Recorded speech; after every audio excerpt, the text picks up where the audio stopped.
Okay, that's good. So now we are good to start. So before starting, we are going to discuss many issues such as inequality, poverty. So they have been placed for a long period of time.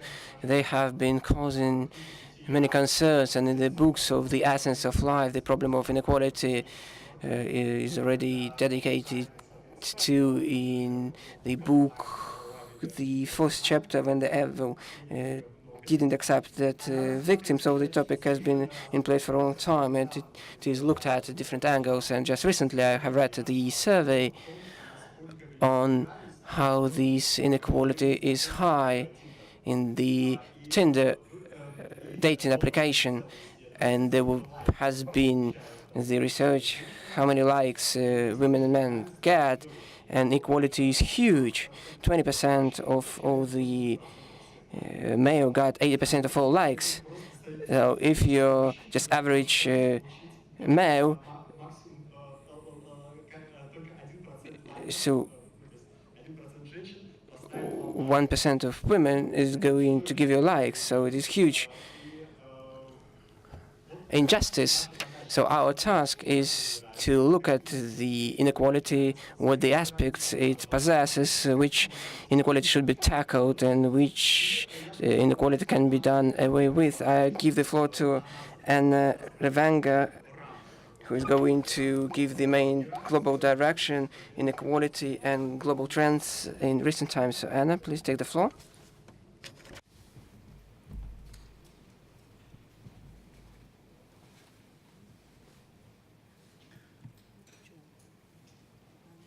Thank you very much, first, for the invitation. I'm delighted to be part of this panel and this discussion. I've promised our moderator that I will stick to my allotted time limit, so I'll try very hard to do that. What I wanted to do is offer some global trends in the area of shared prosperity and inequality. And I think ultimately I want to make two points.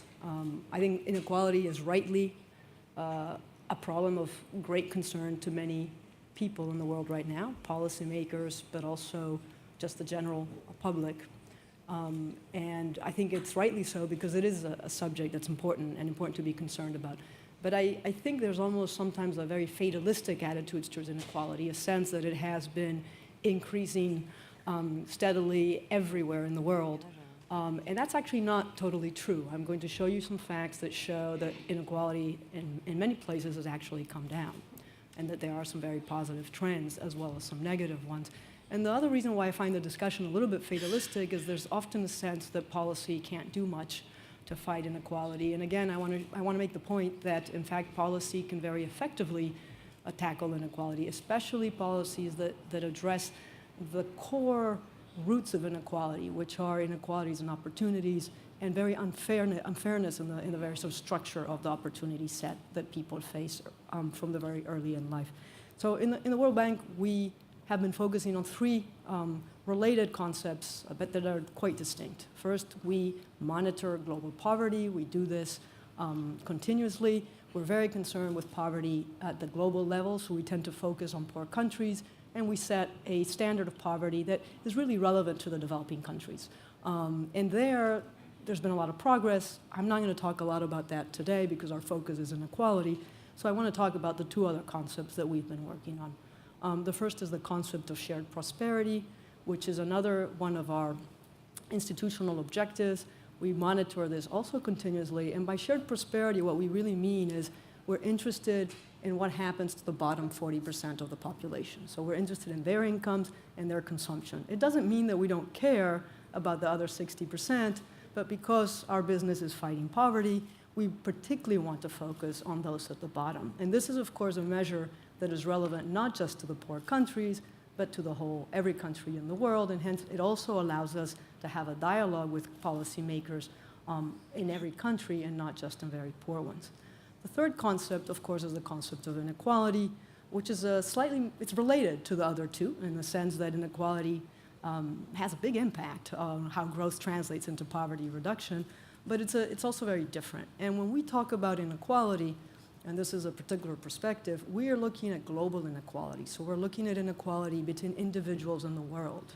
if I was to think of every individual in the world, ranked from the poorest to the richest, we're interested in that distribution of income. Not just of what happens within a country, but what happens across the world. As I said, on poverty, I'm not going to spend any time just to say that by the global standard of extreme poverty, which is $1.90 per capita per day, there has been tremendous progress in the last 30 years. There have been over 1 billion people who've escaped poverty at a constant benchmark, and this has been largely driven by economic growth and the integration of developing countries into a global economy. In particular, it's been driven by the decline in poverty in countries such as China, India, Indonesia, populous countries that have really seen a lot of people escape poverty. And when we hear the backlash on globalization, one of the concerns I have is that this has been a force for good in many parts of the world, and I think it's important to keep that in mind. Shared prosperity is a slightly more mixed picture. Shared prosperity, as I said, focuses on what's happened to the incomes and the consumption of the bottom 40% of the distribution in every country. There is always a bottom 40% in every country, so this is always a relevant concept. What we find when we looked at shared prosperity, and we need to do that over a period of time, is that in fact, countries have not done that badly. For the poverty numbers, we have data from surveys on 130 some countries. For the shared prosperity, we have a smaller subset, 83, because we need to have data for several years. But when we looked at what happened in these 83 countries, we found that in 60 of the 83 countries, the incomes or consumption of the bottom 40% was positive. It grew during the period of the period 2008-2013. In 49 of the 83 countries, those incomes actually grew more than the mean. So there was a convergence of the bottom, a catch-up effect. Which signals, it's not the same as inequality, but it signals an improvement in the distribution of some sort. Now, there were also 34 countries in which the incomes of the bottom 40% either didn't grow or grew less than that of the top 60%. In particular, and this is one of the things that is very striking, is that the developing world in general did better than the advanced economies. So what you see in the graph, the horizontal axis is the average, the growth in average income. The vertical is the growth in the bottom 40. Every dot above the line is a country in which the bottom 40 grew faster than the mean. The dots below the line are the opposite. And the green dots are the advanced economies. And in general, they underperform the developing world. That green dot in the bottom left corner, which stands out, is actually Greece. So in fact, within the advanced economies, the southern European economies intended to perform much worse in terms of shared prosperity. Now for inequality, it's a little bit more complicated because we care about inequality of incomes across the globe. And this in itself can be decomposed into inequality between countries and inequality within countries. And that's what we do in our work. And I think the most striking finding is that this is, again, it's household surveys. So a caveat, which Philip will talk about, is we're capturing the people in the survey. So the top incomes are often not in there. So if anything, we're underestimating inequality. But nevertheless, this tells you a very important story. Since the early 1800s, global inequality, that's disparities between individuals in the world, has increased steadily. Starting in 1990, there's a change in the trend. The jump has to do with some adjustment, PPPs, but there's a clear jump in the trend. And this is the same, it's the mirror of what we saw in the poverty numbers. This mainly reflects that a number of developing countries grew very fast, are converging towards the income of the richer economies. And as that has happened, the inequality between countries has actually declined. So if we take global inequality and decompose it into the part that's due to differences between countries and the part that's due to inequality within countries, we get a very interesting finding. What you see in this graph, the blue line is the Gini, which is what I just showed you in the previous graph. To decompose inequality into these two components, we need to use the mean log deviation, which is the height of the bar, so that's total global inequality in that year. The yellow part is the part of global inequality that is due to differences between countries. The red part is the part that's due to inequality within countries.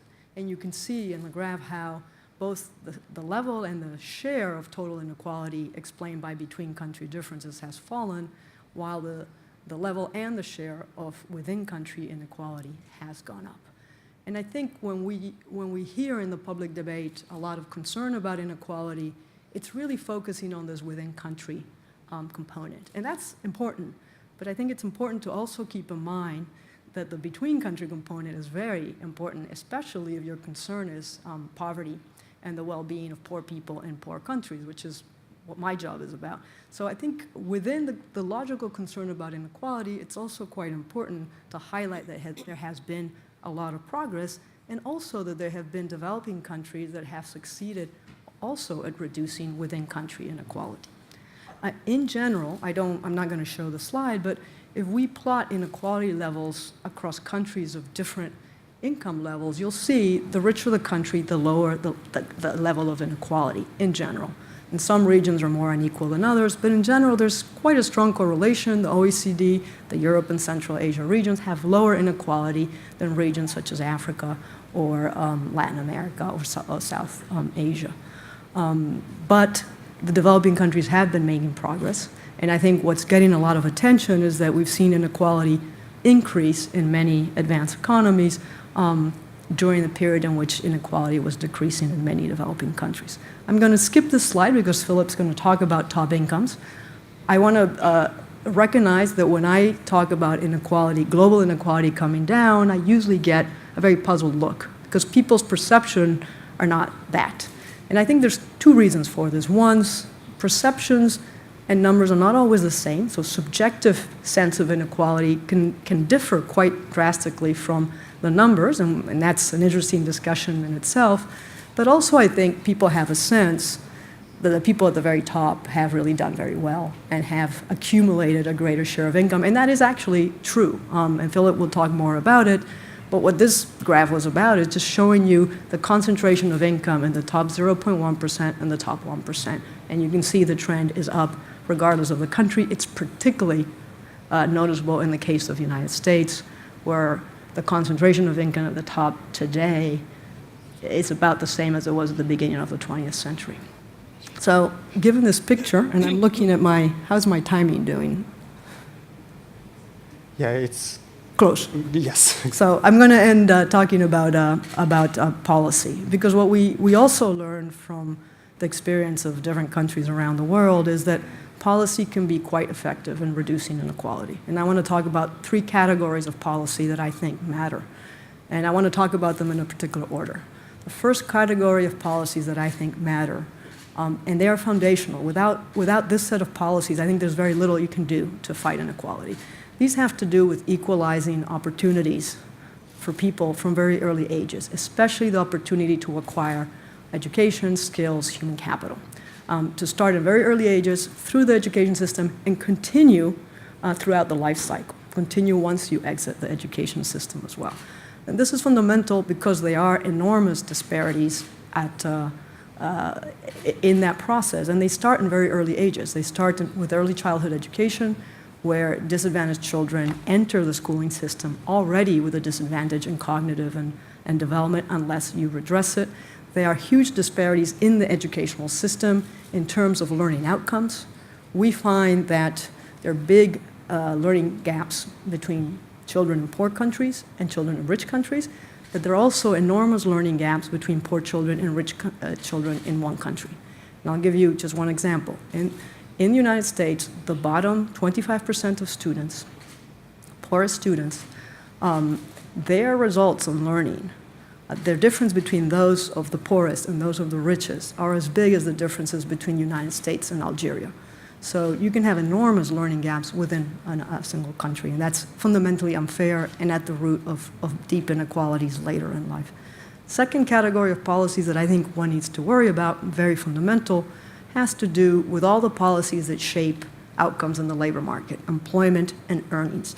And these are sometimes partly labor market policies, but they are the whole collection of economic policies, macro policy, investment policies that determine whether growth happens or whether growth translates into jobs and whether those jobs are accessible by the least skilled and the worse off. And by accessible, I mean, do they have the skills? Do they have the infrastructure connectivity? Are they able to take advantage of those opportunities?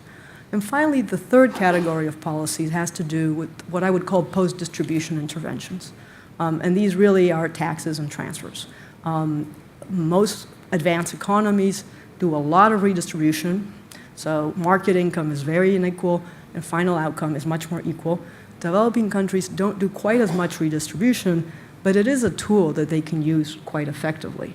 And I'm not going to show the graph unless you tell me I have time, but it is also a very important tool that is largely underutilized in many developing countries. Not so much in emerging economies. Russia, for example, compared to other emerging economies, does a fair amount of redistribution. So final income are much more equal than market incomes. South Africa does a lot of redistribution, even more effectively than Russia. But countries such as Brazil do not, and the developing world does not. And Brazil is a very interesting example because they have very progressive social spending, but actually very regressive taxation. So the end result of the two is that big chunks of the poor are actually made worse off because they rely a lot on indirect taxes, on VAT, and so you're giving transfers with one hand, taking away with the other. So again, fiscal policy can be an effective tool, but it has to be well designed, and you can't just look at the transfer side, you need to look at the package. So I think I'll end there. And, Да, большое спасибо, Анна. Yes, Anna, thanks. Do we have any questions to our first speaker?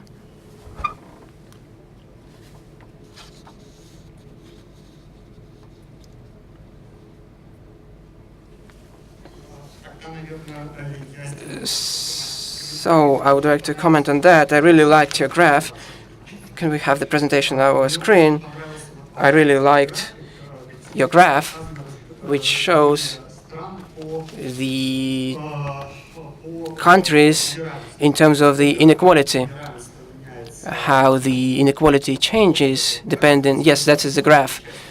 How the participation of the poor in the prosperity has been changing for the recent years, and I think that this graph is a positive signal. If you take a look at this, then everything, the higher the curve can be regarded as the convergence in the income among the population, which is the higher that the horizontal is not that serious. It means that the income of the rich, both together with the income of the poor, are growing. Yes, the richest can have the higher growth, and there is nothing bad about this. But the real bad situation in the bottom triangular, when you have the income going down, but when the poor income is going down faster. And this situation, from my perspective, is not acceptable. And these countries should focus on the inequality issue.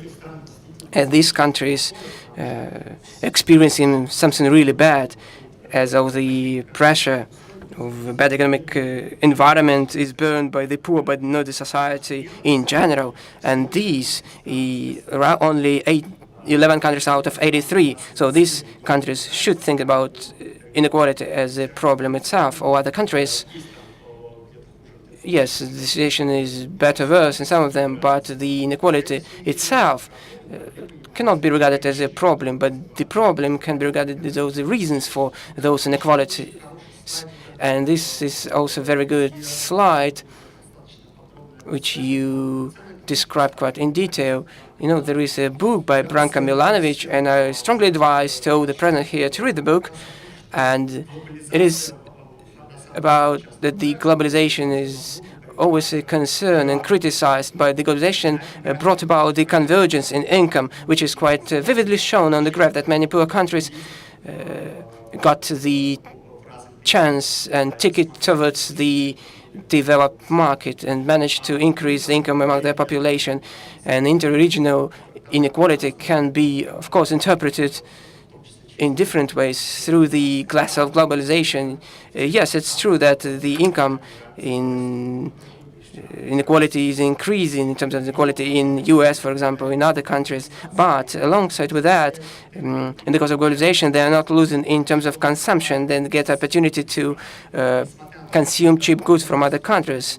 Even if the income is not growing, the consumption is growing. So we should bear that in mind, talking about inequality. So we should take a look at the complex picture, what's going on with the consumption, with the income, with the revenue, and shouldn't believe just one indicator. And looking at that, we should think about reasons, but not about the inequality itself.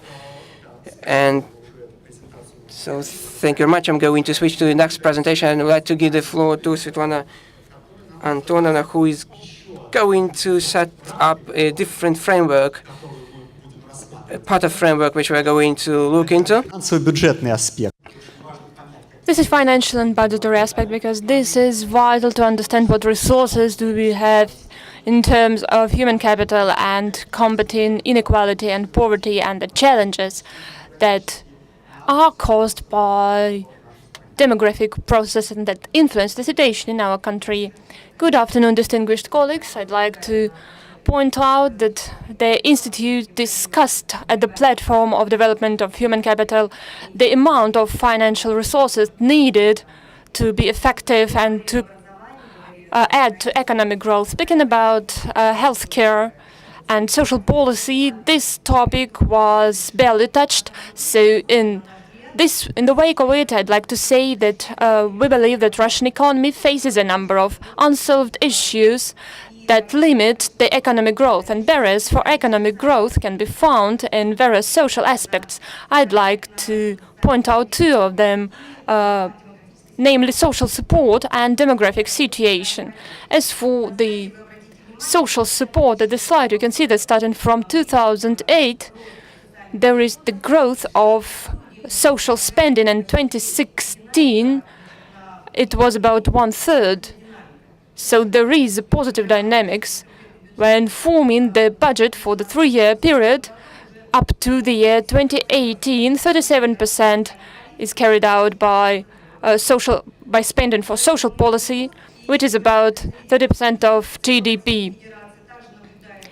As for the consolidated budget of the Russian Federation, 1/3 of the expenditures is attributed to social support of the citizens, including the transfer to the pension fund. Despite the significant growth and broad social support, the poverty level is growing and inequality is still very high. About 7 persons out of 10 receive various measures of governmental support. The existing system of distribution of budgetary expenditures for social policy demonstrates that there is lack of connectedness between the amount of benefits and the reduction of poverty, which brings about our negative moods. The social policy regards a broad range of perceivers. Support, that is why significant support sometimes cannot be given to those who really require it. That is why the social help from the state is blurred. When the receivers are pensioners or people with children, it does not mean that the receiving of social support will help them out of the situation they are in. So the criterion of demandedness is very important when granting social support. We've been talking for several years about the categorical system and transition to the system where we take the demand into account. According to Russian statistics, the highest risk of poverty lies with the families having 2 or more children.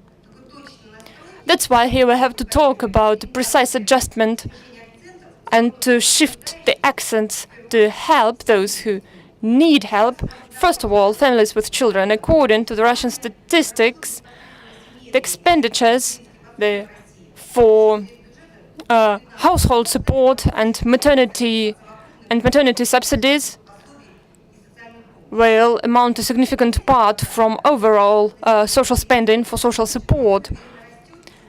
The maternity subsidy accounts for 28%, and a significant part is occupied by 48 and 8% for maternity capital. However, maternity capital is not about combating poverty, it's about birth rate in all the social stratas.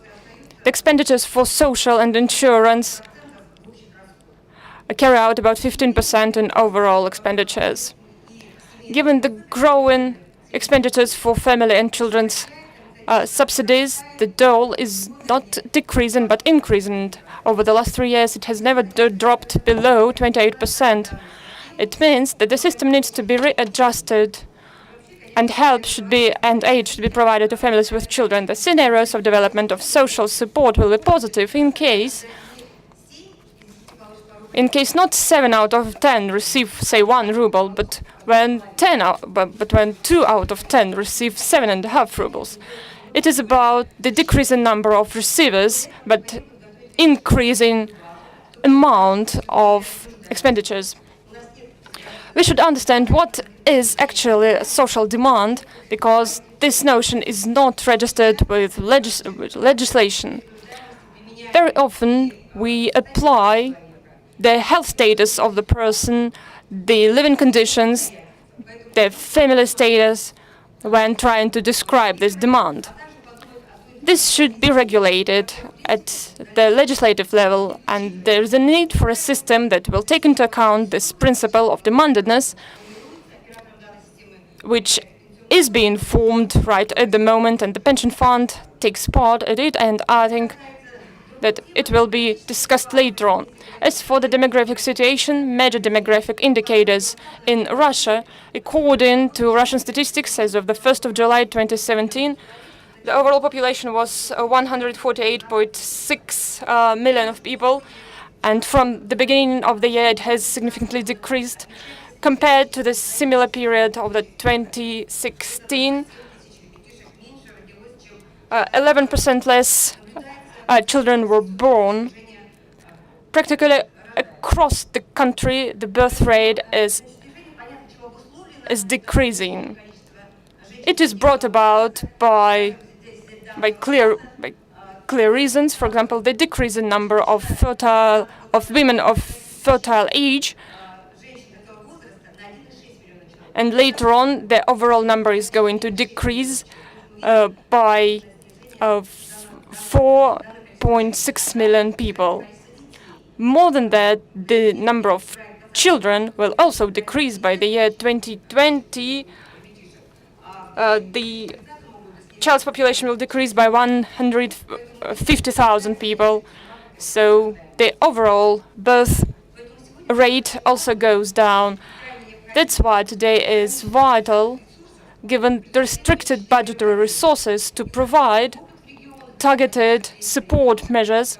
In some regions, there are support measures for the birth of the third child, where the overall birth rate is below average. This allows to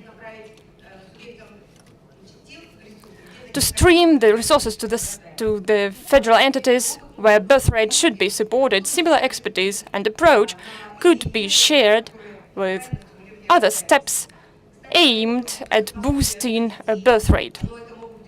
It can be subsidies for children, but also other measures like support for social infrastructure and the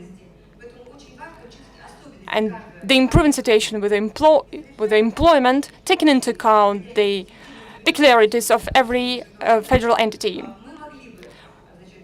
In conclusion, we could, having the same resources as we do have, redistribute them and stream them to those who really need them, thus solving the issues that we have ahead of us and helping those who need it. Thank you. I think that I do not have any questions for you because we are all totally on the same page. Distinguished colleagues, if anyone has any questions for the representative for the Ministry of Finance, you are welcome. If no questions are at hand, we go further. I'd like to give the floor to Philip Novakamet, who has co-authored a popular book on inequality and advice to oligarchs that he co-authored with Mr. Thomas Piketty, who is also quite popular over the recent years. So Everybody wanted that we invited the author himself because the public is very interested. We have many fans of the book. That is why we invited the author in order to have a productive discussion with him.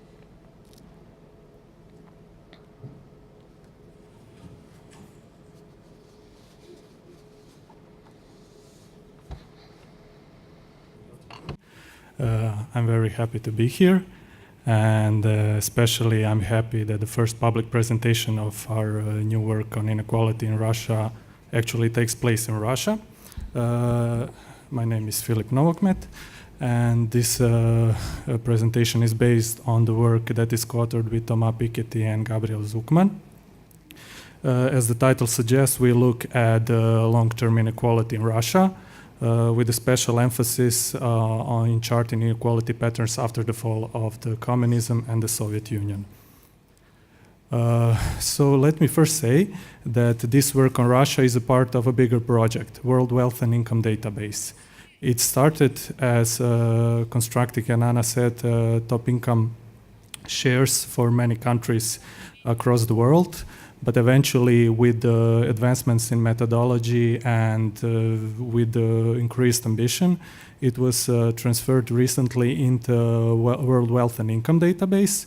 What this entailed, basically, this is we want to give comparable international distributional statistics. And we want to answer the basic question, growth for whom?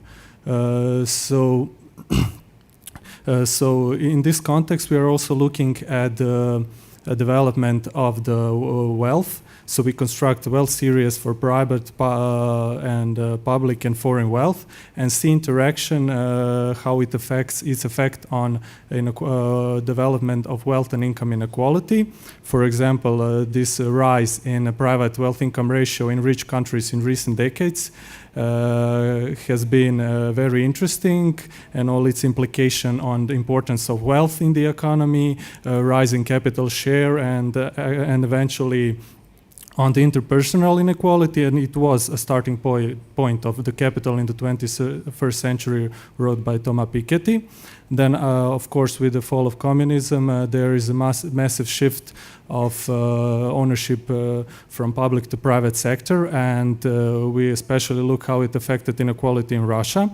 Of course, with the globalization, there is a rise also of the offshore wealth, which is also one thing, unfortunately, peculiar to Russia. And we also want to construct a wealth distribution series, keeping all these aspects mentioned in the previous point. Just to give you a glance of the database, you can see Russia is now included. It is red. This is not Cold War map, because US is also red. This means that the countries red have our highest inequality internationally at the moment. But eventually we want to fill all the black points on the map, to have a better understanding of global forces as well as within country forces that drive inequality and income distribution. So our main goal was to construct new and better series of income and wealth inequality. So what we did, we combined various data from national account data, wealth data, fiscal data, survey data, to get new series on Russia. As said introduction, we also wanted we constructed the new balance sheets of the private, public and national wealth in Russia. And then the heart of our paper is actually the income inequality series. This is done by combining survey data that was mentioned in the previous point and income tax data. Why is this important? Because surveys, as said, usually miss the reach. For dozens of reasons, they don't get up in the survey. So the only way, and it's much, fiscal authorities are much better in capturing at least most of them. So just to give you a sense of the bias, you can see when you estimate top 1%, just basic on the survey, it's 10% of the total income. But while combining these two sources, it jumps to 20%. This is obviously very important. And for some of you who are aware with the affair with the leak Moscow data, it is also researchers who use this data found this. So this is some kind of reassuring and a robustness check to our series. But as we said, we still need a lot of improvement in the series and the better data. That's why I'm happy that here host is Ministry of Finance. I hope some cooperation with the Institute could be made. Then we come to capital transformation, which is important in our framework to understand the evolution of income and wealth inequality. So basically, what happened in Russia, it happened then in very short period, the so-called Big Bang. Most of the wealth that was in public sector was transferred in the private sector. But one of the puzzle is why do you have such a small amount of financial wealth held by households?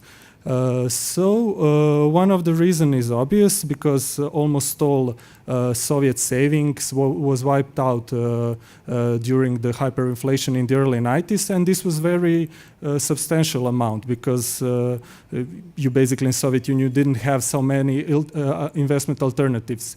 But this is not the whole story. Another one reason is that there is a significant difference between market and book value of corporations. What this means, in simple word, that market values corporations see them much less valuable than stated in the books. So there are various reasons for this, from imperfect property rights, which are sometimes mentioned for Russia, then standard stakeholder model, or legal outsourcing through various offshore tax havens. But the one channel that we pay much respect is this rise of the offshore wealth. Basically, there is one puzzle also in Russia macroeconomic data, that you see huge trade surpluses in last 20 years, mostly from gas and oil exports.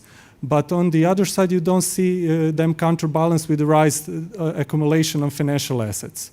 There are potential reasons, but we think that one of the most important is the rise of the offshore wealth. I won't have time to get into all the details of calculation, but our benchmark series points to the 75% of national income that the offshore wealth is today, which is basically 3 times larger than the official foreign assets of Russia. But then one important point for the development of private wealth in Russia is obviously a rise of housing, and that benefited most the private wealth of Russians. This was also effect both of volume effect, mostly of the cheap privatization, and in this case relatively safe property rights, and on the other hand, emergence of the real estate market and the boom of the prices. But as pointed in Yemtsov research, even this wasn't wholly egalitarian, basically, especially if the prices in cities rose much faster than in other areas of the country. Okay, how is my time? It's okay? Yes. Okay. 1 minute. 1 minute? Wow. Okay, I will skip this. Okay, this is the rise of the private wealth. You can see that housing was the most important. You have, and it was conceivably egalitarian and encompassing, but on the other hand, the other important is offshore wealth, which is conceivably inegalitarian and quite limited. The dynamics of private wealth rose everywhere, but especially in China and Russia, where it was really small during the Soviet period. But I want just to stick this and keep in mind what we said before. Who benefited from the transition? For example, you can see that mostly benefited top 10%, while the bottom 50% actually lose. If you look this graph, you can see the only top 10% actually had above average growth, while the average growth is the red line. But on the other hand, you can see the bottom 50% actually there was a fall in their living standards.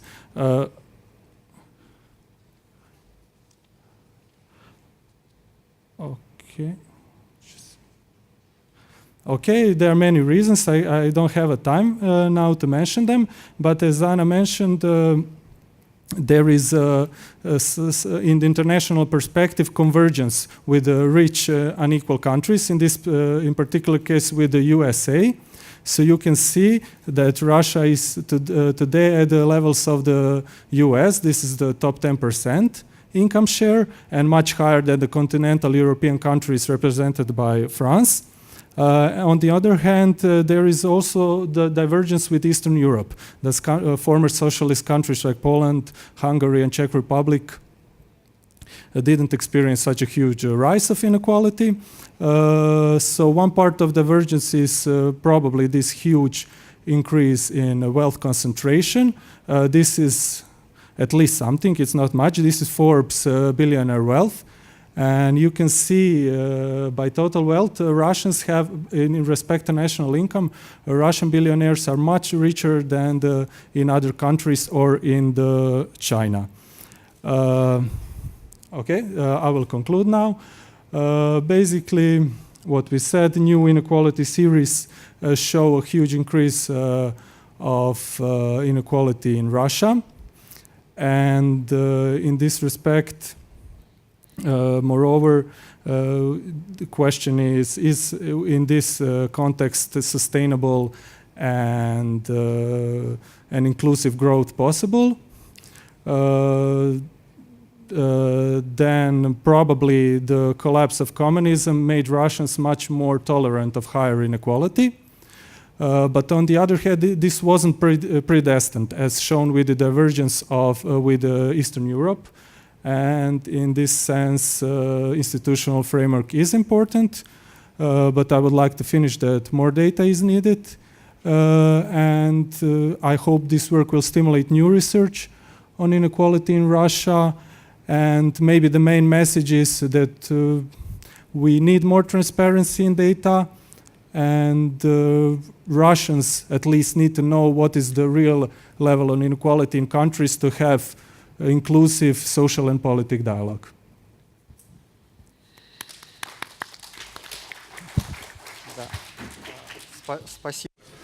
Thank you very much, Philip. In fact, I think that it raises huge discussion and debate in terms of statistics as well, as we are quite bad at measuring our incomes, the level of wealth, and we maybe can invite you to a methodological masterclass with the experts of the World Bank, our colleagues from Russian Statistics Agency and the financiers, to discuss the figures we possess, as I have many questions. And the most controversial is to base on the USSR as the starting point. It used to be an absolutely different country.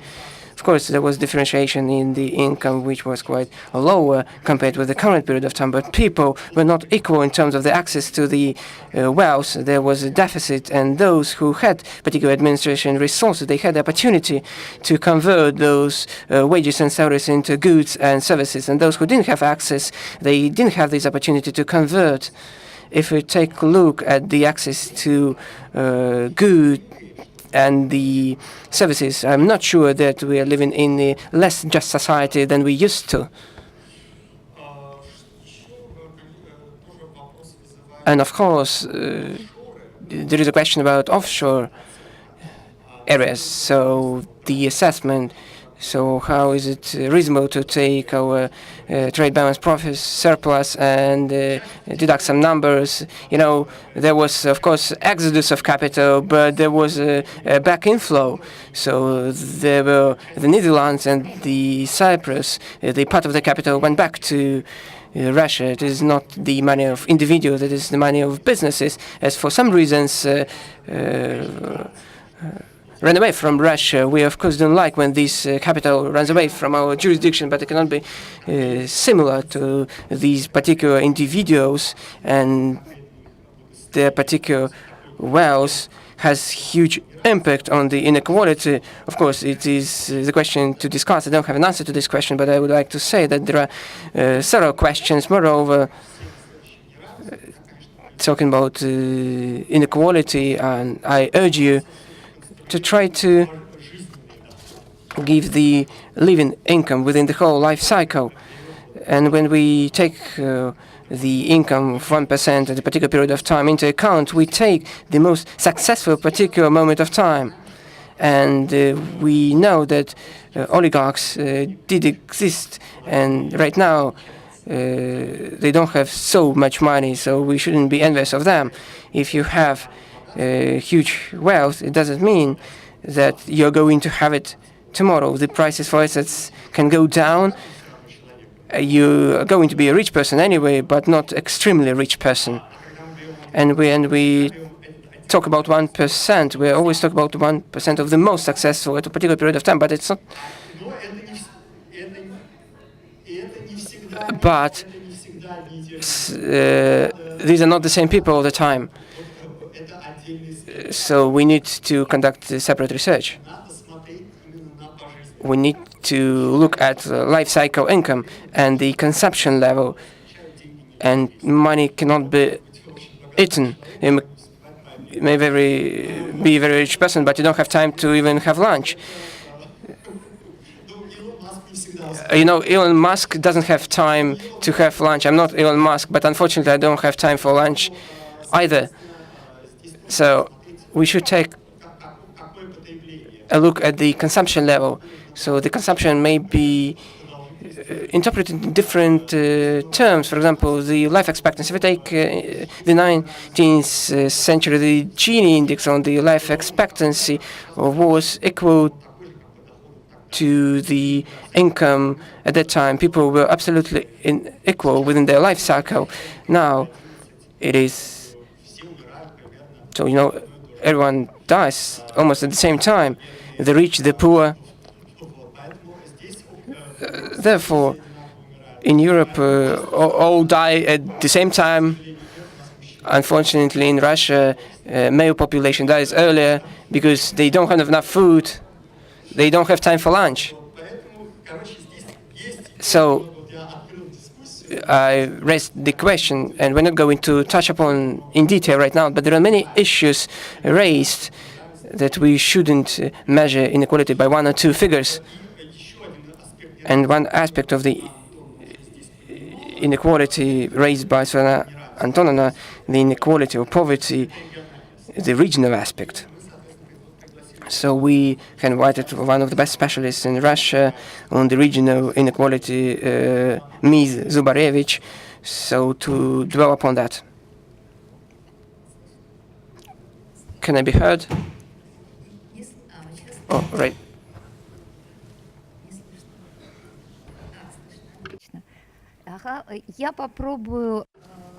I'm going to try to talk about the territorial inequality, but it is the look at the angle, talking about deficit look.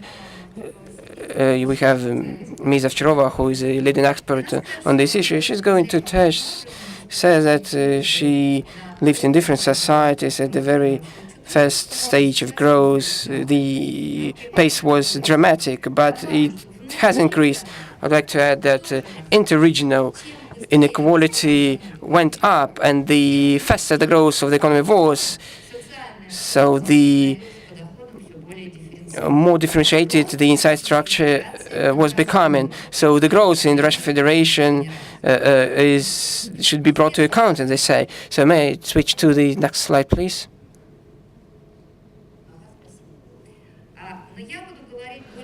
But I'm going to talk about the territorial inequalities, going to take some bad things. Our discussion is based on the fact that the inequality is a bad phenomenon, that it should be smoothed. In my profession, there is strict differentiation, which means the risks of convergence and the drastic rise in inequality.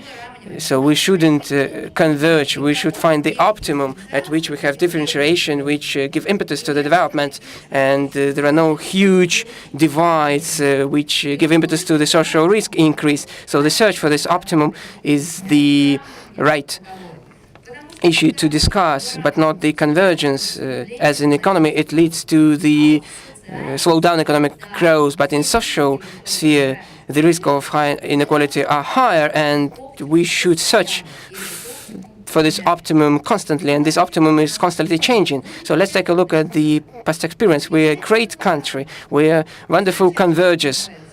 At first, we were high in the sky, and then we started to converge. Did we realize the risk of inequality? Of course not. We managed to regain some resources, the oil rent. So let's look at the dynamics of gross regional product per capita convergence, starting with 2000, when the price for oil went up really quickly, and the second type of convergence, the inequality on incomes, and we managed to equalize this indicator. If I'm not mistaken, take a look at the red curve. There are two effects. The first one is the reallocation of the oil rent, and the second one, particular pressure on redistribution, those employed in the budget sector. In the public sector, the poorer the region is, the more jobs are in the state sector. So that is the effect. So what we cannot really do is, let's take a look at the inequality among the poor and what slow pace for its progress. So we cannot manage to do that.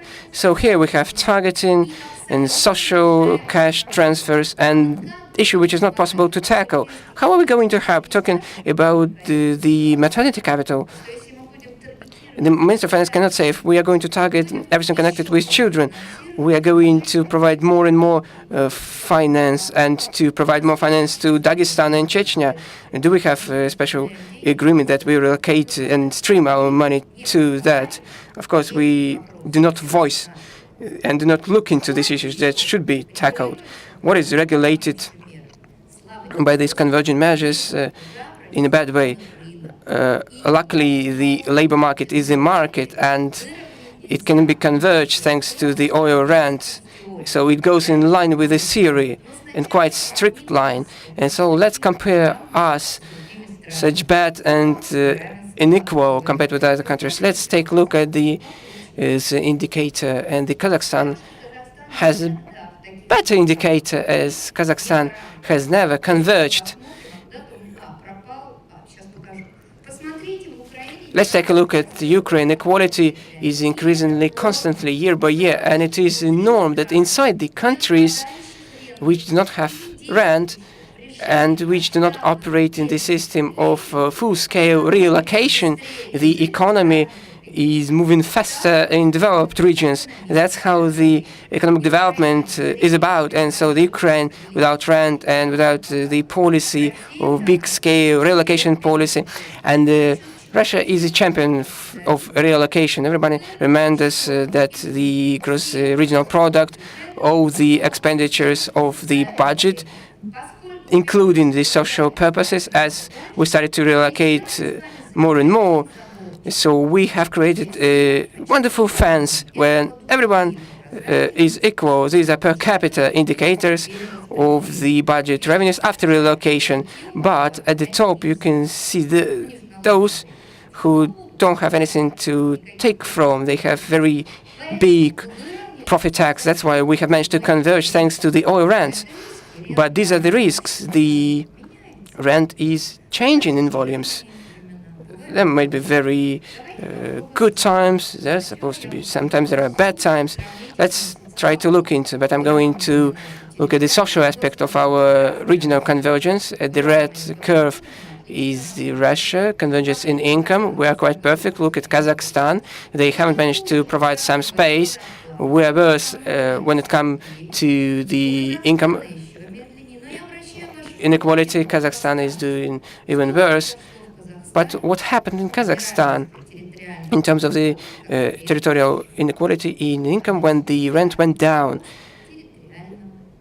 They witnessed the surge in territorial inequality. I cannot do anything to do without it. But, sorry for my lexics, how much beer you have, so many songs you can sing. So, but the laws of this territorial development, so the money and the economy are concentrated in more developed regions with competitive edges, and which is quite operating different schemes. These labor markets and in Russia including, just quite precise at response to the cycles. Whenever the economy is growing, differentiation in regions in terms of unemployment is increasing as well. So as the jobs, first of all, are created in more competitive regions, that's the place the business goes to, and is a faster decrease in unemployment, which is not that big. Those who have not enough sufficient growth, the business doesn't move there, so that's why they don't create jobs. So these are pillars which are not changeable. So the full proving of the fact that how these labor market work in Russia. So what are we to expect? Economic inequality of the regions. So we have managed to decrease this indicator quite drastically in terms of the population income. It is good news, but this process is going to put on hold, and much will depend on the Minister of Finance. Is it going to move reverse side, or we are going to stop at a particular level?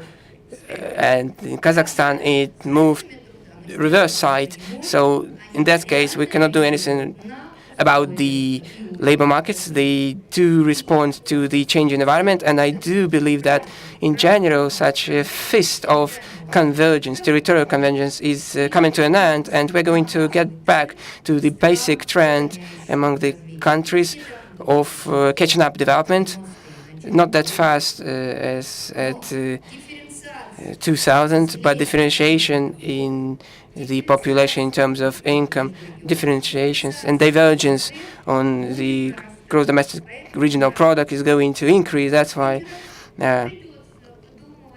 our speakers, we need to create some facts, reasons to explain this absolute objective process. Thank you very much for your attention. Thank you very much, Natalia Vasilyevna. I have one question to you. In fact, I was quite surprised by the figures you provided, that we quite successful at convergence. We always thought that we are not quite well at the fund for the regional support, so we want to increase this fund, but we cannot do that. The share is going down, but the subsidies and incentives are going up. And maybe get back to the slide. Yeah. In the mid-2000s, the indicator was up to 70%. Then we decreased it by 2/3 to 25%. Do you see when the convergence effect happened, when it was not 1.5 trillion, when the oil prices were going up, when the transfers were going up, but then everything stopped. And, 2010, no good news. Before moving to our second panel discussion, we have Ms. Ovcharova, who is present here. So do you have any comments? Any topic? So as we are very close also in terms of the poverty fight. First of all, I'd like to thank Philip for his presentation and said that this publication raised huge interest in Russia, and there are many questions, not only from this concept approach, which Vladimir has touched upon, but at a different angle, as we do see that inequality in Russia is quite high, and the problem is not about it being very high or not very high. The problem is that this inequality is not turning into development. That is the major issue. And Volodya, I'm going to argue with you. The consumption has nothing to do with that, as the goal of inequality is to concentrate a part part of resources which are not going to be allocated to consumption and to stream it to investment. Of course, we can use these indicators, but talking about the inequality is not a good number, but it might be appropriate for poverty indicator. The only thing I lack in your article is the discussion when it comes to the allocation of global wealth prepared by Swiss Credit Bank. They have a different methodology, and in this regard it would be quite interesting to compare the results and outcomes which you have and which we have. Of course, inequality which is currently witnessed in Russia, apart from what Natalia Vasilyevna has mentioned already, is underlined by the regional inequality in the structure of the economy. Of course, it is high inequality in terms of the income. And in this regard, to Svetlana, I have a request, so maybe an offer. If we have spent so much on the electronic system for tax authorities, for tax reporting system, let's take a look at this data. Is it possible to assess this income inequality using this data? So I suggest this hypothesis. So at my estimates, I don't have the data you possess, but if we take as an indicator for the analysis the amount of money paid by insurance, part of the salary, so differentiation is within the range from 40 to 60 times. So I took a look at the data of 2015, as we do not recalculate the unemployment to the full employment, and we do not squeeze our 70 million down to 50 million when we take a particular individual on his identification taxpayer number. We take a look at the transfers, at the sum within the year, and the inequalities based on these figures is very high. And we take a look at these figures not in April, but we include December insurance payments as the second part is paid, and not in the way how we reallocate our payroll. So the unemployment inequality is underpinned by high inequality in terms of the income. But I'd like to pay your attention to a number of optimistic points. We also analyze the factors of inequality together with our colleagues. We analyze it by tail index and in terms of regression model. We've been doing it over the recent years, and the positive trend, as for me, lies in the following. The basis for Russian inequality is a meritocratic component. If we take a stance to the decomposition of inequality, which shows that if we engage the method where we can add all the criteria to each other, but if we take the regression model and judge by it, then about 60% of inequality have no addition, and they are valid for 90% of the Russian Federation. And those 60% of inequality are brought about by education and by employment. So the more you work, the highly qualified you are, the more it contributes to inequality, and it contributes to 60% of inequality. And what's the most embarrassing about it is the fact that the number of children in a family, despite the maternity capital and all the steps taken to enhance the birth rate, over the time period from 2005 to 2017, the number of children in a family has become a more differentiating factor as it was before. This is the price we pay for our social policy. We urge to enhance birth rate, but our social policy actually increases the inequality in terms of incomes. Thank you. Distinguished colleagues, now we go over to the second part of our discussion. I invite Robert Joyce, Associate Director of the Institute for Fiscal Studies of Great Britain, Ruslan Nemtsov, leading economist in the field of social protection of the World Bank, and Alessa Fiaktistova, head of the Social Finance Center of the National Financial Institution.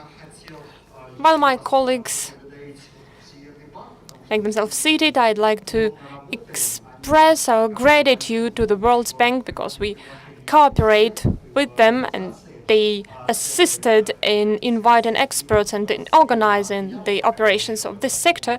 To the left of me, there is a stand which has our joint report prepared together with the World Bank about the social policy in Russia, about the state of household incomes, about the measures of social support. So all those aspects are included in this report, so you can familiarize yourself with it. Now we go over to our second panel. First of all, I'd like to give the floor to Robert Joyce. We wanted to invite him that much because Great Britain is a unique country. First of all, because it's one of the few countries where inequality decreases. And secondly, this country has tried so many various policies that we now discuss that they have been increasing the minimum wage, the pension age, and they introduced the universal subsidy. They do so much that we can hardly catch up with them. So I'd like you to share your expertise. Yes, good to be here. Thanks very much for the invite. So I'm going to talk about some of what's been going on in the UK over the past 20 years or so in particular, and try to draw out some of the lessons, which are both positive and negative, that experience might hold for countries elsewhere. To start off just with some basic context, despite all of the very sensible discussion about using different measures, I'm going to plough on and just use income inequality because I only have 7 minutes. But here's the basic context of what has been happening in the UK to income inequality over the past 20 years. This is using the 90-10 ratio measure, so you're looking at how much higher income is 90% of the way up the distribution compared to 10% of the way up. So you're disregarding the extremes here. And this shows you two things. First of all, we had a really big increase in income inequality during the 1980s, basically between those two vertical lines there, which was we're not alone in that amongst similar countries. But actually since then we've seen quite stable inequality and if anything a gentle decline in income inequality across most of the distribution, as you can see from this picture. There is a caveat to that, which is that if you look at the top 1%, things have been different. The top 1% share increased in the 80s, and it carried on increasing after that as well, at least until the financial crisis. And again, as you heard earlier from Anna, that's actually, again, not untypical of other similar countries. I'm going to focus mostly, I'm really going to ignore the top 1% for the rest of my talk and focus on the vast majority of the distribution. So what's been going on here? I think the first thing to say is what mostly hasn't been going on here in terms of why we've had stable or falling inequality over the past 20 years. Broadly speaking, the big picture is it's not about some massive success we've had in kind of equalizing human capital. There have been some micro successes there that I could talk about if I had longer, but the big picture is that's not the main driver of what's been happening. One way I want to show you that is to show you this picture. So this takes the last 20 years as a whole and shows you, just for households in work, how their earnings, how the income from the labour market before tax has changed over those last 20 years in average annual terms at each point in the distribution of household earnings. So lower earnings on the left, higher earnings on the right, and so you see this very dramatic upward sloping line, which basically tells you that actually inequality in earnings from the labour market has carried on going up over the past 20 years. So what's going on? How is income inequality as a whole not not showing the same pattern?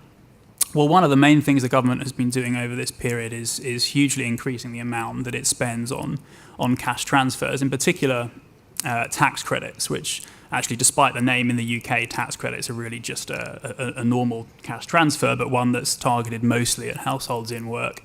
And this shows you the amount that the UK has been spending on these over time, and it's hugely increased by at least around fivefold over the past 20 years or so in real terms.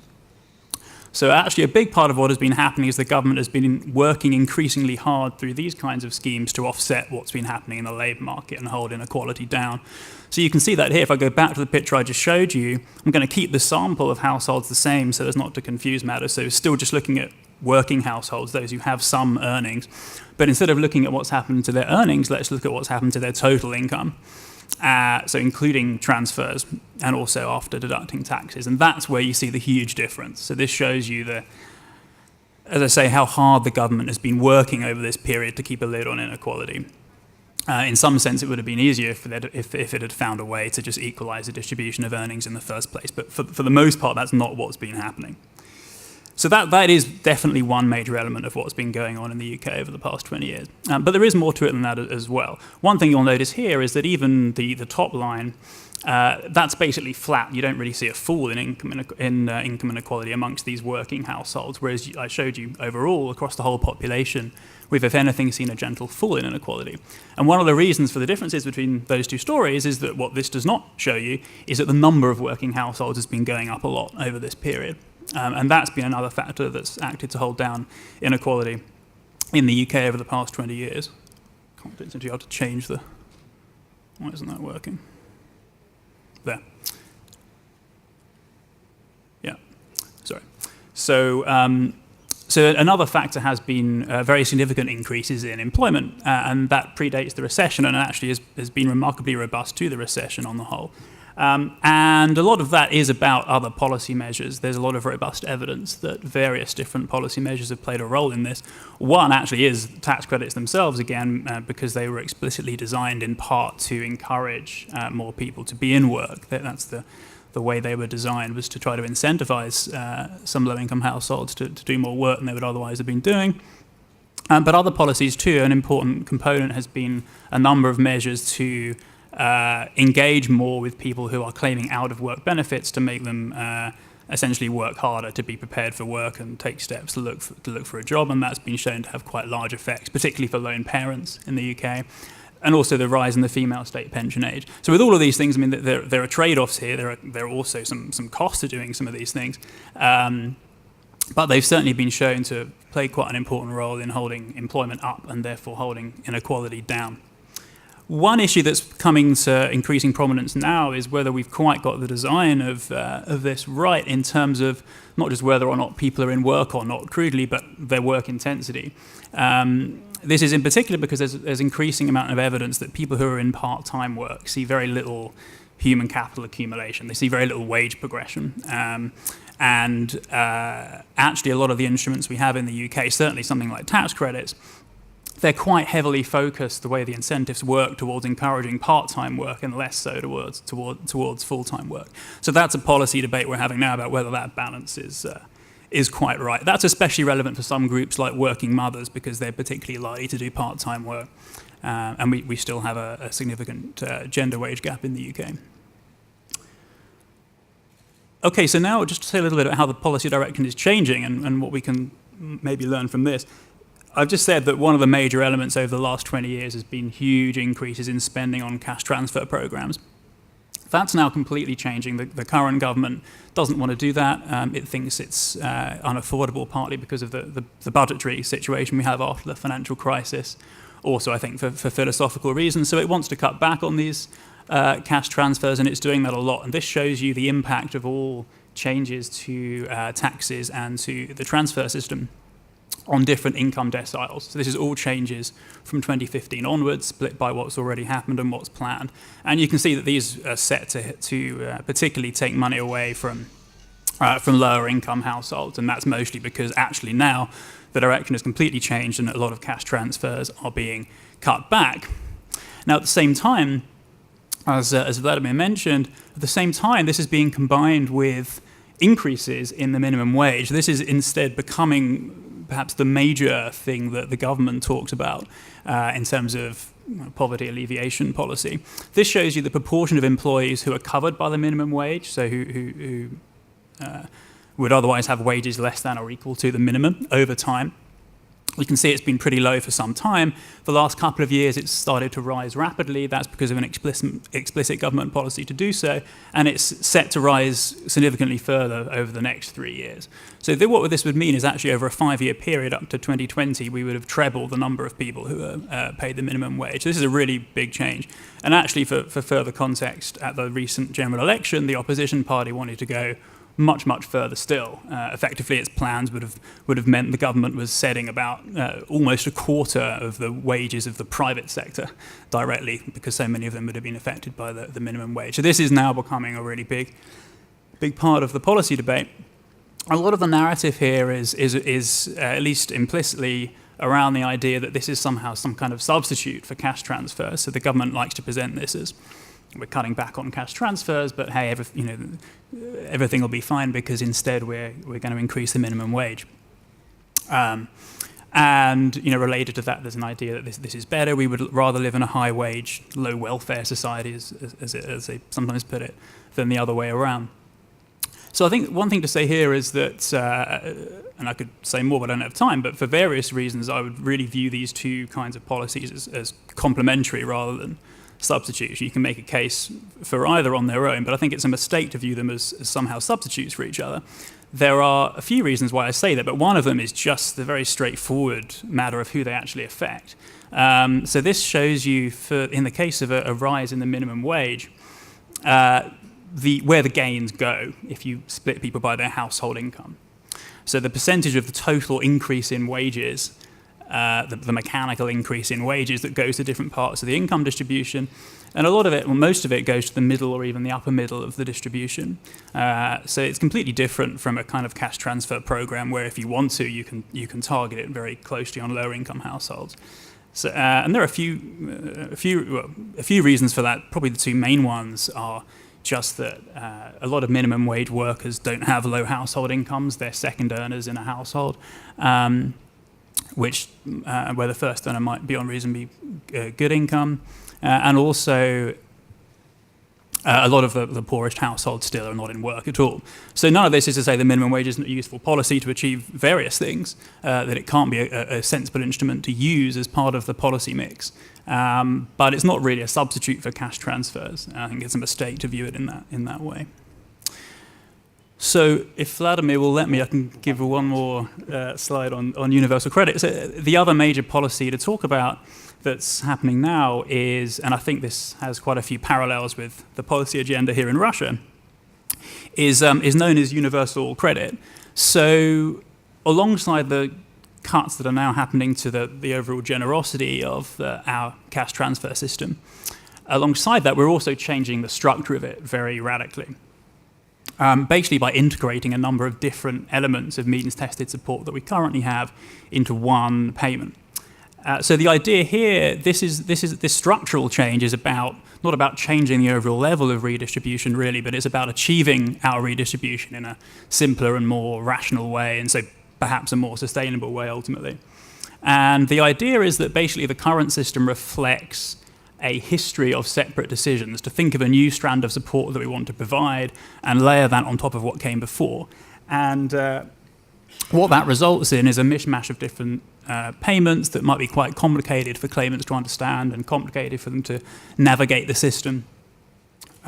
They may, for example, also have to stop claiming certain transfers and start claiming other ones when their circumstances change.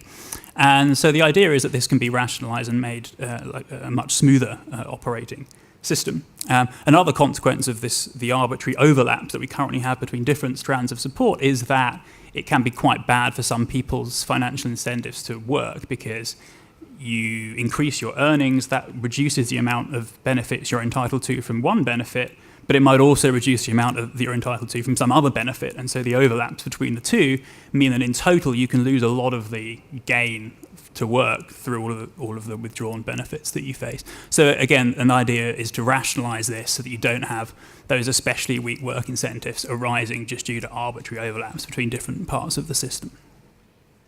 And also, of course, this would save on administration costs potentially once the whole thing has been set up, which is itself rather costly. That's all. Да, спасибо, Роберт. Thank you, thank you.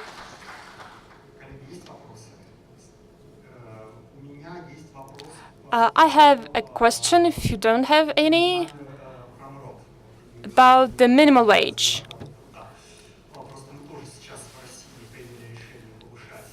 Russia has also decided to increase the minimum wage and to equal it to the minimal living payment. And I do not understand what was the goal of this step. So what will the increase of minimum wage give to the poor people? And the statistics says that it will change literally nothing because the poor do not live in vacuum, they live in families, they have relatives. So if a person receives a minimum wage and he lives in a richer family, then the increase of minimum wage will influence the poverty level. But if a poor person lives in a poor family and he receives a minimum wage, well, it makes us think that his relatives will receive the same minimum wage, or probably his children will not receive this minimum wage at all. So overall, it will not change the nature of poverty in the country.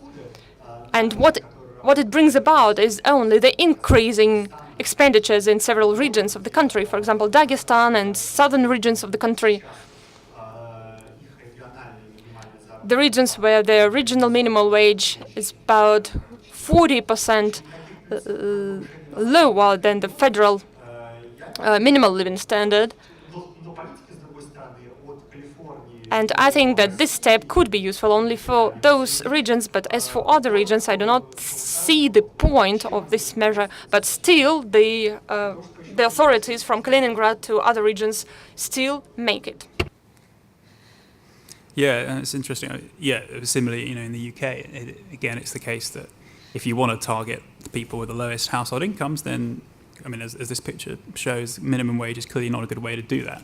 There are other things you might want to achieve with it, but I think, at the very least, without risking quite damaging consequences, that's really, it's a much more specific role that a minimum wage might usefully play, where you've got, forgetting about the desire to influence the household income distribution. That might not be the only thing you care about. You might also just care about individual people who perhaps in certain parts of the labour market don't have very much bargaining power with their employer, and so they have low wages, partly not because they have low productivity, but just a bargaining power issue.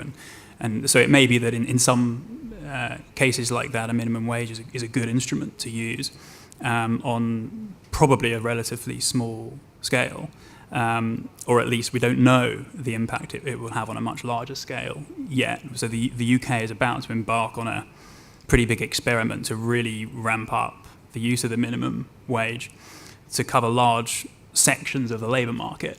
And it's also doing that in a way that is not very considered. So up to now, we've had pretty incremental increases in the minimum wage, and at each stage, the effects of that on the labour market in terms of possible negative impact on things like employment have been assessed by an independent commission before deciding whether or not to go further.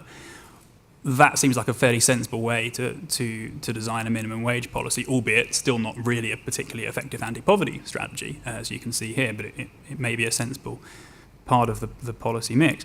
What's happening now is that the government is basically plucking numbers out of thin air in terms of let's just have a minimum wage that's much, much higher than the one we are now, I think partly as a way of trying to sell the overall package of cuts in benefits and make it more appealing. By saying, we're having these we're also just making wages higher too, so hey, everything's fine. And I think that change in the approach, in the way that policy is being made in the UK, that's certainly I think that's a lesson of something to avoid, is that kind of way of making minimum wage policy. But yeah, I think I would agree with the sentiment that it's often vastly oversold what you can achieve with a minimum wage. Ну, в общем, это будет отдельное поле для исследований. It's going to be separate field for the analysis and how this increase going to influence the labor market. So it's a different topic. Now I would switch to next issue. Our colleagues have described the full spectrum of policies to tackle the poverty, to reduce inequality. But to conduct a policy in that way, Inequality has said that we are to possess some kind of information and data. If we don't know what's going on, it's difficult to conduct an adequate policy. But the question is not only to the tax authorities, but look at many questions. We don't know how much money this or that household have. We have a bad system of data sharing system between different agencies and ministries. In every region we have 4 operators of social benefits who do not communicate with each other at all. We still know those people who passed away still getting the pensions, but those who are alive do not know anything and cannot get access to that. So we need to have some kind of control and reporting system. I have the question to Ruslan Nemtsov. What is the best foreign experience? You can talk about the very brief. We're out of our time limits. We have about 5 minutes per each speaker, 5 minutes per each speaker. And how should we improve the control over the social benefits in order to have a very targeted approach to those who are in need? Good afternoon. It's a pleasure for me to participate in this panel discussion. I prepared the presentation, which was similar to those before, many figures. And then Vladimir told me that, it's time we stopped speaking about numbers and figures and we should start talking about what can be done. I have some conceptual slides, what's going on in the world, where everyone is moving in terms of the social safety system. And Russia is not an exception. There are many debates, political, scientific debates, when people find the common ground and they speak the same language, that we need to change the technologies. And when we speak about the changes in technologies, we should mention that they mostly connected with the fact that we managed somehow to take a new look at the system of social protection system. And the main thing which has happened recently over the past few years, that the social protection it has been considered as the factor for the economic growth. As you know, the economic growth cannot solve the social inequality and provide social security. There are supposed to be some additional tools, and they should somehow prevent social risks, to provide for inclusivity of this economic growth, and to provide protection. This new concept of the social protection. So it is very different from our perspective, actually. Alessia is going to touch upon huge efforts by the NIFI.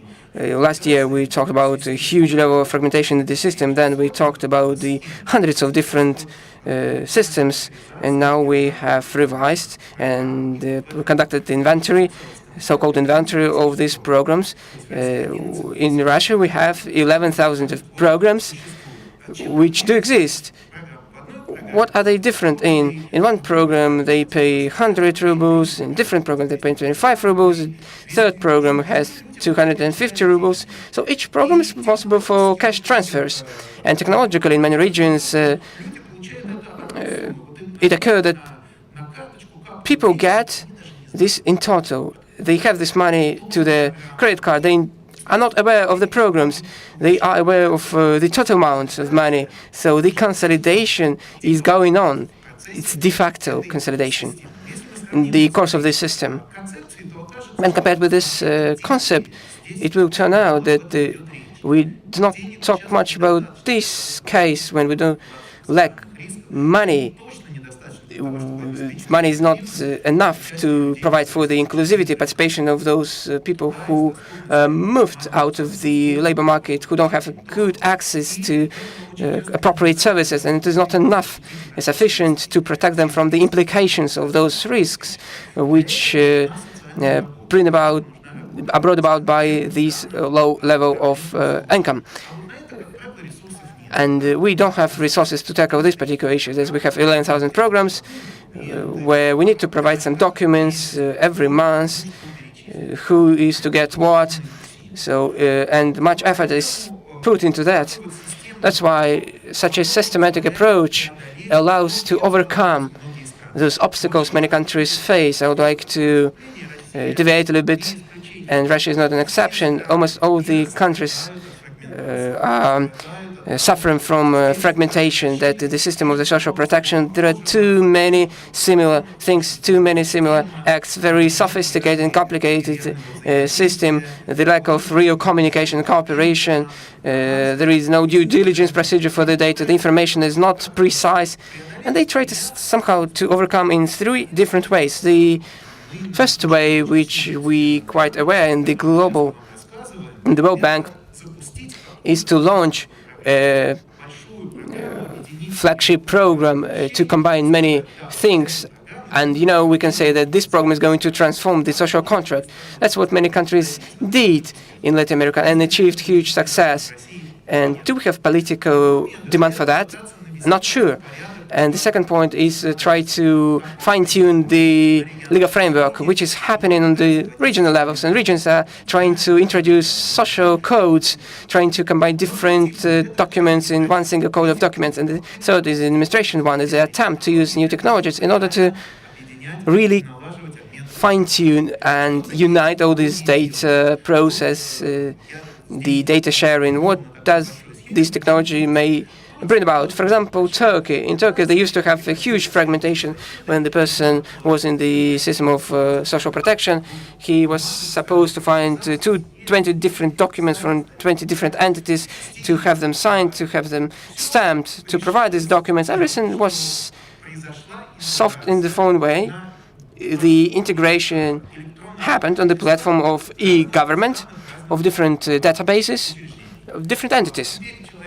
Now the person applies to the social protection agency, and within a very short period of time, there is the collection of all the documents from different databases, from the social register, from the tax authorities, from the municipality, and so the profile of this person is defined, and then the social assistant comes up to the place of his living.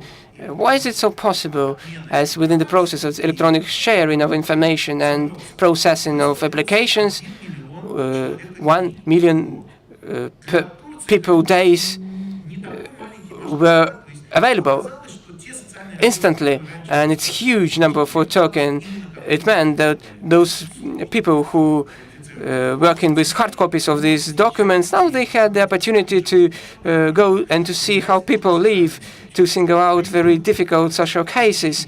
And after that, based on the business intelligence, so the comparison of this case with many other cases which have existed in the system, there is a package of recommendations for the local authority, and there is no automation, but which has already prepared documents how these cases in this or that place have been tackled, which decisions have been made, and based on that they either reject the proposal or accept the proposal. That's how the system became more simplified.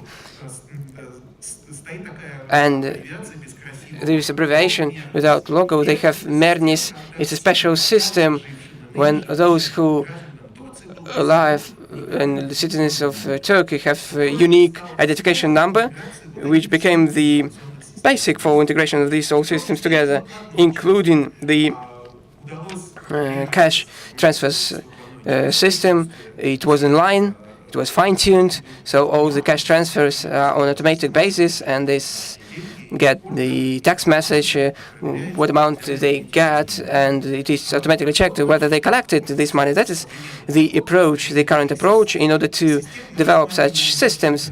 So we'll look into the interface as we say multifunctional centers as a very important facet, and this system is of utmost importance in Russia, and we have gone through a long way in order to develop these centers, to make them accessible to most part of the population. It is really essential, but there are many people who don't know anything about this system. They need to be worked with, but the main part of what is going on, what is called in English back office, where the integration of these databases is going on, when the analytical work is going on the processing and reporting the information in terms of the payroll.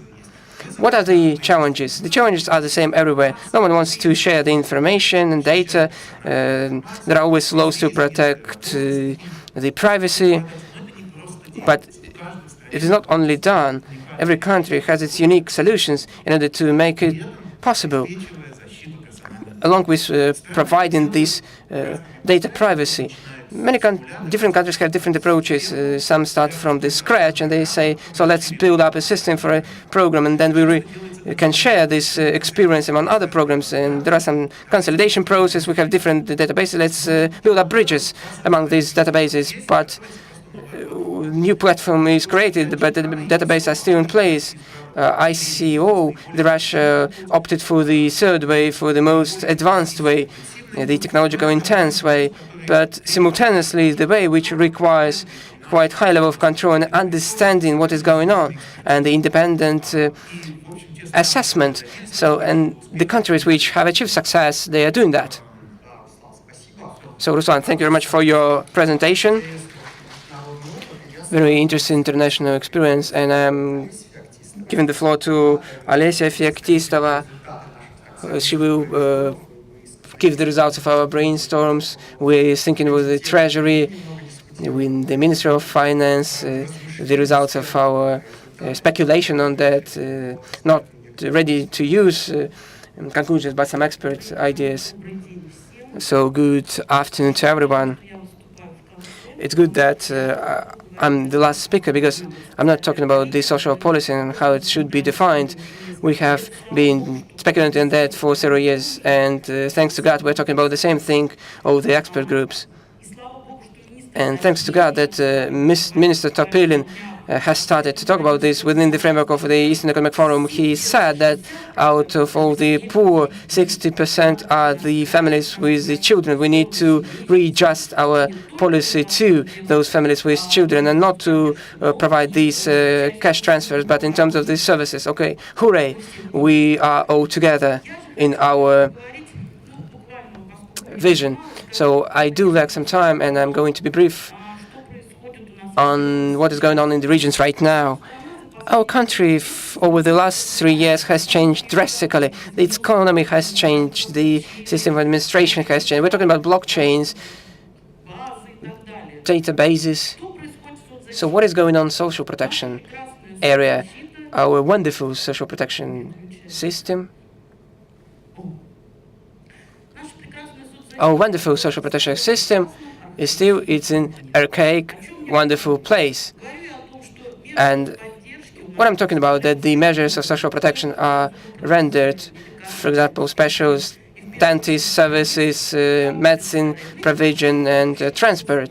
So we finance these providers of services instead of the financing these service recipients. And one of the regional officials says, you know, I'm going to sauna with my friends. You know, if I have money, I'm going to provide the financing. You know, then if I don't have, I'm not going to provide these cash transfers.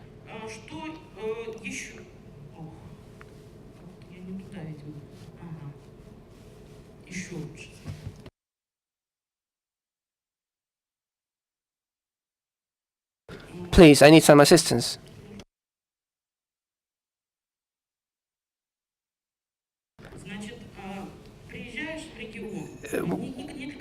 When you go to a region, and it is not secret to anyone, then we don't have a single register of those who get this social protection. If we need to get this wonderful figure for our officials, we send 49 requests to our 49 local entities. They send 49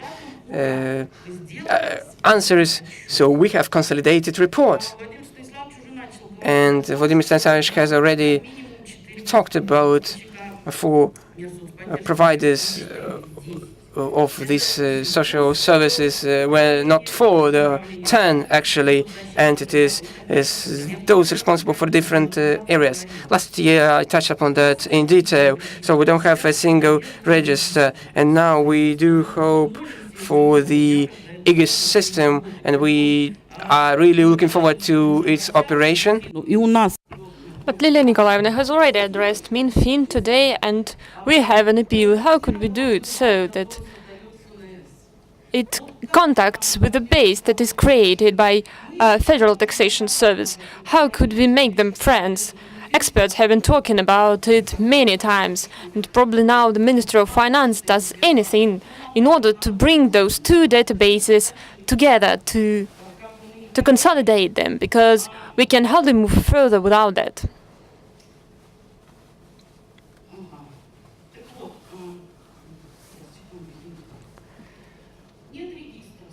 So there is no single register. Even in a beautiful example that I have cited to you about Volgograd, which is the best practice in our country, which has a system of management which does govern the whole branch in the region. So this information system makes it possible for them to automate the provision of social support, the allocation. It makes it possible to bring about 100% inter-ministerial cooperation. So their system updates 24/7. So if anyone does anything in it, it updates momentarily. And I thought that that's the best practice that can ever be. But after that, we made a visit to Turkey. And here I learned that there is a system that makes a payment right at the moment that the information is added to the system. And here at that moment, I got very sad because I understood that we can hardly achieve this sort of system in the years to come, even though Volgograd is quite close to it. I talk about extreme examples on purpose because not all the regions are characterized by such bad developments. But in some regions we visit ministries and resources who are responsible for that, and they provide us with piles of documents and say that they cope with their social support and then that they do all the payments on time. But in the next region, we see another system, a fully automated system, which provides the recipients with their payments quite quickly. So there is a need to reform not only the system, but us, the operators of the system. It's high time that we take a step back from those archaic approaches. There is a need for something new, for something innovative and more technologically developed. And to this end, there is an idea which we've been actively developing. Let us call it a digital certificate, which is a payment system which we can use to provide social support, to pay out social benefits that our citizens are entitled to. The international practice shows that it's one of the best instruments that can ever be in the system of social support. Our Treasury promotes this idea. The Ministry of Trade and Industry also promotes a similar concept. So what does it give to us? Many advantages. First of all, we decrease administrative costs.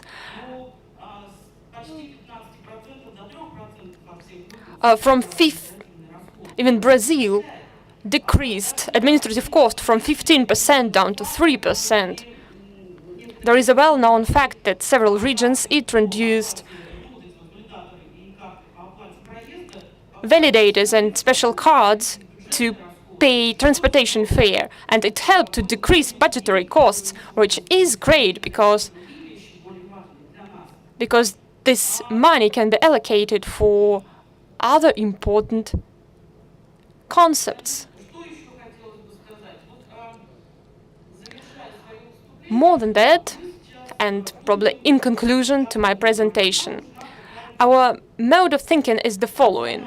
We need a national program to support poor population, first of all, poor families with children, because when, say, looking at this whole, we should understand that prosperous children are our future. So the children whom we are supporting now will support us when we are pensioners. My grandfather taught me that one should think about such things in advance. That's why we think that there is a need not for regional, because regions differ. Some target families with children, some target other groups. That's why we need not a regional but national program for support for poor households having children. And the informational basis for such a program should be the social card, an electronic instrument that will guide us and help us on this path to provide for targeted payments and for all other sorts of social support. Because what do we have now?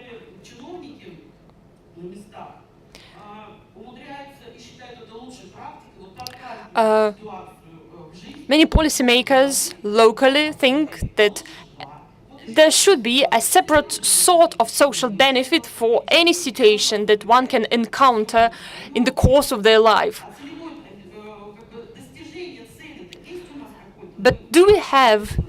But are we goal-oriented? Can we control those situations? No, we cannot. That is why those social certificates and social cards could be helpful for us. Well, I'm sorry if I was too emotional, and I think I should stop here. Thank you. Thank you, Alessia. I believe we are above any time limits. We have raised so many issues that if we keep on discussing them, we may easily do it till the next financial forum. I think that we have managed to point out the most important tracks and issues, the inequality issues, the issues related to statistics building, the issues related to this social certificate. And actually nothing prevents us from doing it in, say, 2 or 3 years. There are even financial means to do this. What we need is a political will for that. Our president has repeatedly underlined the need to enhance targeted social support measures. And I think that in the wake of his words, such sort of program will be politically demanded. May I extend my gratitude to all the experts. It was an honor for me to guide this panel. Thank you.